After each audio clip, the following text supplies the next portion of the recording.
Hi everybody, and welcome to another segment of AstrologyAnswers.com's weekly forecast. My name is Terrence Gardino. The week begins on Monday, November the 9th, and this is a very active week. It's going to trigger a lot of events in the outer world and perhaps shaking you up in your inner world. That's because Mars, that's been retrograde once every 2 years since September the 9th, is finally going to turn direct on Friday the 13th. But let's start with Monday. Monday the 9th. The moon is in practical, analytical, hardworking Virgo. The moon sets the emotional tone, the public tone. So it's very good for getting back to work, starting the work week, accomplishing your task. Venus is that pleasure-seeking relational energy. Venus is going to be in opposition or interacting with Mars. Now Mars is about ready to turn direct, so it's almost going at a snail's pace, which means it's very intense, but it's still turning its energy inward. So with Venus opposite Pluto, opposite could mean conflict over personal relationships, conflict over money. But I think it can all work out. Maybe the resentments we need to clear the air of some resentments and start fresh. Because the sun in Scorpio is going to be shining in a very favorable transit to Neptune. That sun-Neptune can be very forgiving, very inspired. Now this can also, Venus-Mars can also be very creative energy, because Venus is the goddess of love and beauty and creativity, and the sun Neptune can really awaken the imagination and inspirations.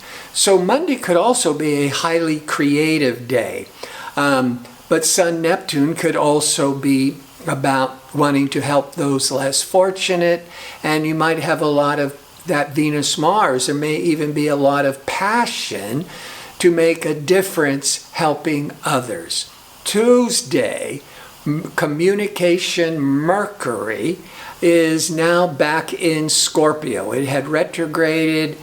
It was in Scorpio. It retrograded out of Scorpio at the last days of October, back into more fair-minded, objective Libra.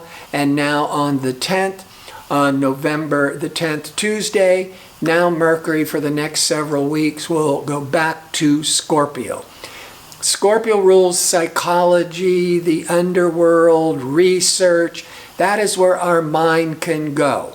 But it can also be that we're keeping a lot of information, Mercury, secretive, or just keeping a lot of things private. That could be the Mercury in Scorpio. But very favorable for digging deep, whether it's through introspection, through counseling, having an astrology reading, researching. The moon will continue in Virgo, and in the evening, Pacific Standard Time, the moon will be in harmony with expansive Jupiter and probing Pluto. So that could be very favorable now with communication going into Scorpio to trigger some really profound, deep conversations or some deep introspection.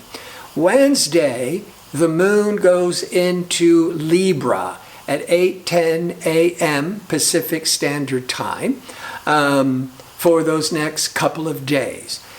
There's no other planetary events happening, But the moon, as I always keep saying, sets the public tone. And Libra is more sociable, more fair-minded, can also be very objective, because remember, Libra is symbolized by the scales of justice, which could mean that that Libra energy is always compelling us to weigh all the options and all the possibilities before making a decision. Thursday, the moon continues in Libra, but by mid-afternoon Pacific Standard Time, the moon is going to align with Venus. Venus is the planet of love and harmony, and Venus is the ruling planet of the sign Libra. And here's the emotional moon in Libra aligning with Venus. This is a very loving, forgiving, creative energy. Also, Jupiter, for the last time, is aligning with Pluto. Now, Jupiter aligns with Pluto about every 13 years. It's already occurred 2 other times this year. But Jupiter is about expansion and growth, and Pluto is this profound change. So this is peaking Thursday, but we're feeling it this whole week of a lot of progress and a lot of very positive change. Pluto is the change. Jupiter is the positive energy. Good for economics in the world, good for uplifting our hopefulness for a better future.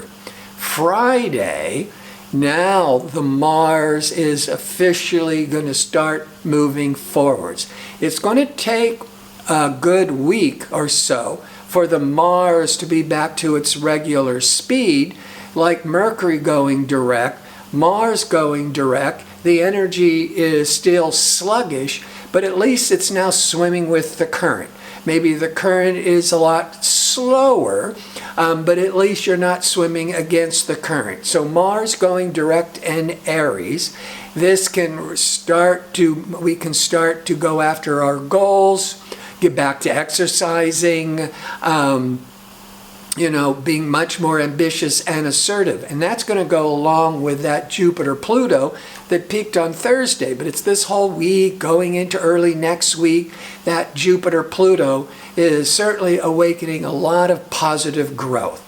Saturday, late Saturday evening, around 9:08 p.m. Pacific Standard Time, is the new moon in Scorpio.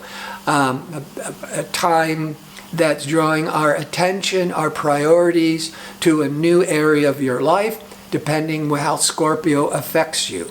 This new moon Scorpio, that can always be a time of getting involved with the occult, with astrology, with counseling, with psychology, because Scorpio rules the underworld. But Scorpio is the planet of transformation. Will you go into counseling to transform your life? But you could also be making home repairs, doing a lot of deep cleaning out of the closet, doing a lot of inner change and outer change. And that a new moon is going to be very favorable for the transformational Pluto and expansive Jupiter that just peaked a couple of days prior. So that new moon is beginning to set the stage to start moving forwards in your life in the area where Scorpio triggers for you. On Sunday, now the moon by 7:47 a.m. Pacific time will move into Sagittarius. Sagittarius is much adventurous, outgoing, optimistic, with sociable Venus triggering Pluto and Jupiter. That's inspiring a lot of socializing. But we have to remember to play it safe and social distance. But you're going to be feeling a lot more outgoing, maybe, doing a lot of virtual Zoom meetings or seeing people in the park, outside at a safe distance. but the mood is upbeat. It's celebratory. So it ends the week and also with that new moon, of these feelings of a new chapter is being born. Before I sign off, I want to remind you I'm available for a one-question offer for a nominal fee. To be able to request it, just go to the front page of astrologyanswers.com, and at the top right-hand side, you'll see the link called Named Advisors. Click on the advisors, scroll down. You'll have to probably scroll down even further because the last time I checked, I'm the last person. And so you just click on my name, fill out the information, and I will answer your question within a day or two. So I want to thank you for watching. I hope to see you next week with my next segment. Until then, be safe and well.